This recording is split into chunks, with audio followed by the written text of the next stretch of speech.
Hello and welcome back to my channel. Pataliputra university के जितने सारे स्टूडेंट हैं पार्ट 1, पार्ट 2 और पार्ट 3 वाले सभी के लिए वीडियो बहुत इन्फॉर्मेटिव होने वाली है। अगर आप लोग अपने मार्क्स से सेटिस्फाइड नहीं हैं तो ये वीडियो आप लोग को पूरा एंड तक देखना चाहिए, क्योंकि ये वीडियो में हम बात करने वाले हैं कि आप लोग का स्क्रूटनी फॉर्म कब से अप्लाई कराई जाएगी भी या नहीं, और अगर कराई जाती है तो आप लोग को अप्लाई करना चाहिए या नहीं, क्योंकि इसमें मार्क्स बढ़ते भी हैं घटते भी हैं या फिर कोई भी सुधार नहीं होता है तो क्या पैसे वेस्ट चले जाते हैं। इन सभी टॉपिक्स पे बात करूंगी, तो वीडियो को एंड तक देखिएगा। और आप लोगों से रिक्वेस्ट है कि चैनल पे आ ही गए तो चैनल को सब्सक्राइब कर लीजिए, कोई कंजूसी मत करिए क्योंकि फ्री ऑफ कॉस्ट है सब्सक्रिप्शन भी और नोटिफिकेशन बिल को ऑन करना भी। और हमसे बात करना चाहते हैं तो टेलीग्राम पे ज्वाइन हो जाइए और इंस्टाग्राम पे मैसेज कर सकते हैं। टेलीग्राम इसलिए बोलिए क्योंकि वहाँ पे कोई भी अपडेट आती है, छोटी छोटी नोटिस भी आती है किसी भी कॉलेज से, पाटलिपुत्र यूनिवर्सिटी के अंडर तुरंत मैं अपडेट कर देती हूँ, तो वहाँ पे ज्वाइन जरूर हो जाइएगा। आइए वीडियो को स्टार्ट करते हैं। सबसे पहले बात करेंगे कि अगर आप लोग का मार्क्स कम आया, हर बार ऐसा होता है कि रिजल्ट प्रकाशित करी जाती है, लेकिन पहले तो स्टूडेंट रिजल्ट के लिए परेशान होते हैं कि रिजल्ट कब आएगी। जब रिजल्ट आ जाती है तो बहुत सारे स्टूडेंट अपने मार्क्स से सेटिस्फाइड नहीं होते, तो वो कमेंट सेक्शन में हमेशा आके पूछते हैं रिजल्ट के तुरंत बाद कि हमारा मार्क्स अच्छा नहीं आया, हमने अच्छे से कॉपी किया था, तो स्क्रूटनी के लिए कब से अप्लाई होगा, स्क्रूटनी करवाना चाहिए या नहीं। तो सबसे पहले बात करते हैं कि स्क्रूटनी फॉर्म के लिए कब से अप्लाई किया जाएगा। इसके लिए नोटिस तो पार्ट 1, पार्ट 2 और पार्ट 3 वाले के लिए कोई नोटिस जारी नहीं करी गई थी। नोटिस जारी करी गई थी तो दूसरे कोर्स के लिए करी गई थी। यहाँ पे मैं आप लोग को नोटिस बोर्ड पे ले जाके दिखाती हूँ। पीजी सेमेस्टर 4 वाले के लिए और बीएड फर्स्ट और सेकेंड ईयर वालों के लिए नोटिस जारी करी गई थी। पार्ट 1, 2 या 3 वालों के लिए नहीं करी गई थी। यहाँ पे आप लोग देख सकते हैं पीजी रेगुलर सेमेस्टर 4 स्क्रूटनी 2022। इसके अलावा यहाँ पे देख सकते हैं BEd first year and second year scrutiny 2022। अगर यूनिवर्सिटी चाहती तो पार्ट 3 वाले स्टूडेंट के साथ रिजल्ट जो है, जब पार्ट 3 का रिजल्ट प्रकाशित किया जा चुका था, लेकिन दैट टाइम पे ये डेट देख सकते हैं 27/9/2022 लिखा हुआ है। 27/9/2022 तक पार्ट 3 का रिजल्ट जो है वो प्रकाशित किया जा चुका था तीनों स्ट्रीम का। तो यूनिवर्सिटी चाहती तो इसके साथ भी पार्ट 3 का रिजल्ट प्रकाशित किया जा चुका था, तो स्क्रूटनी भी करवा सकती थी, क्योंकि दैट टाइम पे सभी स्टूडेंट थे बीएससी के स्पेशलिस्ट ऐसे स्टूडेंट थे जो बार बार बोल रहे थे कि हमारा तो स्ट्रीम के जितने सारे स्टूडेंट हैं उनका तो रिज़ल्ट ही अच्छा नहीं आया। तो दैट टाइम पे यूनिवर्सिटी स्क्रूटनी करवा सकती है। बात करी जाए तो पार्ट 1 और पार्ट 2 का, तो पार्ट 1 और पार्ट 2 वाले स्टूडेंट जितने भी हैं उनका तो इधर रिजल्ट प्रकाशित किया गया सभी स्ट्रीम का। तो ऐसा तो है नहीं कि एक स्ट्रीम या 2 स्ट्रीम का रिजल्ट प्रकाशित कर दिया जाए, यानी कि मान ले कि बीकॉम का रिजल्ट आ गया या फिर बीएससी का आ गया तो स्क्रूटनी करवा ली जाए, ऐसा नहीं होता है।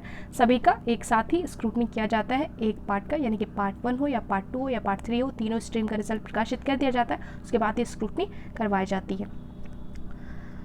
तो पार्ट 1 और पार्ट 2 का जो है स्क्रूटनी के लिए नोटिस में भी आगे डेट निकाली जा सकती है, लेकिन पार्ट 3 का कोई चांस मेरे को नहीं लगता यहाँ पे, क्योंकि फ़िलहाल कुछ टाइम पहले एक नोटिस जारी करी गई थी जिसमें ये बताया गया था कि पार्ट 3 के स्टूडेंट्स 19-22 वाले जो भी हैं उनका जो भी सर्टिफिकेट है वो अभी प्रिंटिंग प्रोसेस में है, और दिवाली के बाद से जो भी यूनिवर्सिटी के अंडर जितने भी कॉलेजेस आते हैं उनको सौंप दी जाएगी। उसके बाद स्टूडेंट जाके अपना मार्कशीट और जो भी सर्टिफिकेट है वो जाके ला सकते हैं।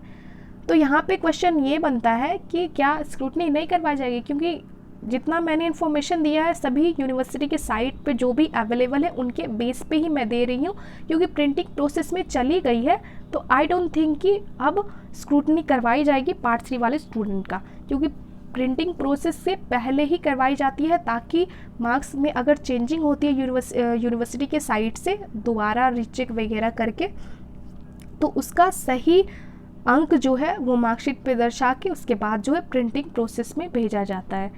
तो यहाँ पे पार्ट 3 वाले का तो मुझे कोई चांस नहीं लगता है। हाँ, बात करी जाए पार्ट 1 और पार्ट 2 वाले स्टूडेंट की, तो यहाँ पे उनका कुछ टाइम पहले रिजल्ट प्रकाशित किया गया तीनों स्ट्रीम का, तो मे भी उनका कुछ टाइम बाद स्क्रूटनी का नोटिस निकाल सकता है या फिर नहीं। अगर निकाली जाएगी तो इन्फॉर्मेशन दे दी जाएगी, लेकिन थोड़ा पार्ट 1 और पार्ट 2 का चांस लगता है। अगर आप लोग चाहते हैं, बहुत सारे स्टूडेंट ऐसे हैं जिनका मार्क्स अच्छा नहीं आया है, तो आप लोग यूनिवर्सिटी में जाके कंप्लेन कर सकते हैं। बहुत सारे स्टूडेंट एक साथ कंप्लेन करेंगे तो स्क्रूटनी के लिए उनको ऑनलाइन एप्लीकेशन के लिए लिंक एक्टिवेट करना ही पड़ेगा और नोटिस निकालना ही पड़ेगा, क्योंकि बीएड फर्स्ट ईयर और सेकेंड ईयर वालों का भी स्क्रूटनी नहीं होने वाला था, लेकिन बहुत सारे स्टूडेंट गए और वहाँ पे कंप्लेन वगैरह की है, तब जाके उनके लिए नोटिस निकाले गई स्क्रूटनी के लिए। यहाँ ये इन्फॉर्मेशन रही कि स्क्रूटनी कब से कराई जाएगी और कराई भी जाएगी तो नहीं। पार्ट 3 का कोई चांस नहीं लगता है मुझे, क्योंकि प्रिंटिंग प्रोसेस में जा चुकी है। इसके अलावा पार्ट 1 और पार्ट 2 का लगता भी है तो आप लोग कंप्लेन करिएगा तो नोटिस निकाल सकती है, क्योंकि बीएड वालों के साथ भी ऐसा हुआ था। अब लास्ट क्वेश्चन ये बचता है कि क्या स्क्रूटनी करवाना चाहिए, मार्क्स बढ़ता है या नहीं बढ़ता है, या फिर पैसे वेस्ट होते हैं।